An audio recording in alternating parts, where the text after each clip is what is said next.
¿Qué pasaría si estalla la guerra entre Argentina y Paraguay? Siendo realistas, esta guerra solo iniciaría si los argentinos invaden soberanía paraguaya, ya que los paraguayos no cuentan con suficientes armamentos expansionistas como tanques pesados, aviones, bombarderos, etc. En las primeras horas de la guerra, el primer país en manifestarse sería el Uruguay y se declararía neutral, ya que no cuenta con poderío militar suficiente, además ya traicionó al Paraguay en el pasado.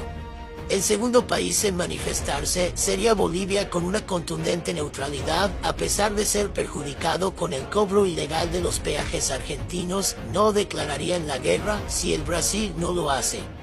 El tercer país en manifestarse sería Colombia y millares de soldados colombianos se unirían a la Legión Colombo Paraguaya que sirve al Paraguay desde 1970 después de la Guerra de la Triple Alianza.